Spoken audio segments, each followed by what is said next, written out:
नमस्कार दोस्तों, स्वागत है आपका कहानी दिल से चैनल पर।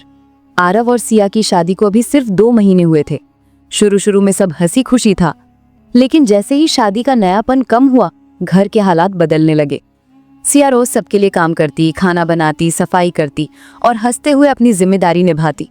लेकिन हर दिन कोई ना कोई ताना उसका पीछा करता। माँ, इतना भी नहीं आता, हमारी बहुएं तो पहले दिन से सब सीख जाती थी। भाभी, बहू होकर भी घंटों कमरे में किताबें पढ़ती रहती हो, बहुओं का काम पढ़ना नहीं घर संभालना है। पिताजी, लड़की में धैर्य ही नहीं, आजकल के संस्कार ही ऐसे हैं, बड़ों की इज्जत करना सीखा ही नहीं। सिया कुछ नहीं बोलती, बस चुप रहती। उसके होंठ बंद रहते पर आंखें हर बार छलक जाती।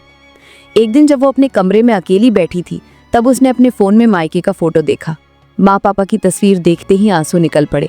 उसने सोचा, माँ ने कहा था बेटी सबका ख्याल रखना, चुप रहना, ससुराल में अपनी जगह खुद बनानी पड़ती है।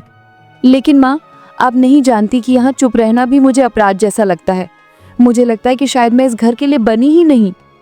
उस रात उसने रोते रोते अपनी डायरी में लिखा, काश मैं अपने घर वापस जा पाती, यहाँ हर दिन मेरे लिए इम्तिहान है। लेकिन अगले ही पल उसने पन्ना फाड़ दिया, क्योंकि वो जानती थी पति आरव उससे बहुत प्यार करता है और वही उसका सहारा है। सुबह का तूफान। अगले दिन सुबह सुबह पूरा परिवार लिविंग रूम में बैठा था। सिया चाय लेकर आई।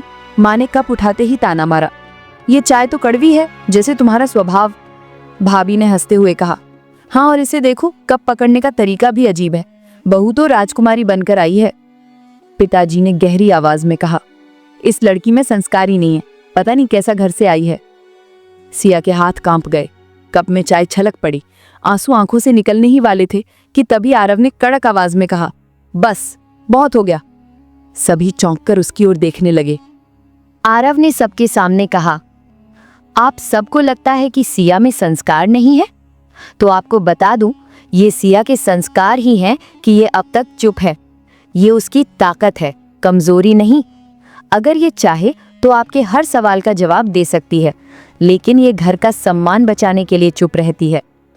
माँ बोली, वाह बेटा, बीवी के आते ही माँ बाप और बड़े बुजुर्गों के खिलाफ बोलना शुरू कर दिया। आरव ने दृढ़ स्वर में कहा, माँ, अगर बीवी के लिए खड़ा होना गुनाह है तो मैं बार बार करूंगा। आपने ही तो सिखाया था कि औरत के आंसू सबसे कीमती होते हैं, फिर क्यों आप ही मेरी पत्नी की आंखों में आंसू भर रही हैं? भाभी ने ताना दिया, तो अब बहू को रानी बना दोगे? आरव ने सीधा जवाब दिया, नहीं भाभी, रानी नहीं, ये मेरी पत्नी है, मेरी जिम्मेदारी है। ये इस घर की बहू है और इसे वही सम्मान मिलेगा जो इस घर के हर सदस्य को मिलता है। अगर इसे सम्मान नहीं मिलेगा तो मैं भी चुप नहीं बैठूंगा। सिया अब तक चुप थी, लेकिन इस बार उसकी आंखों से आंसू गिर पड़े।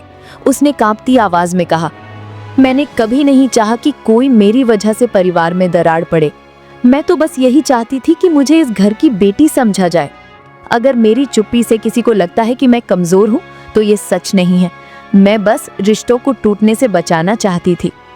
उसकी बात सुनकर सब एकदम शांत हो गए।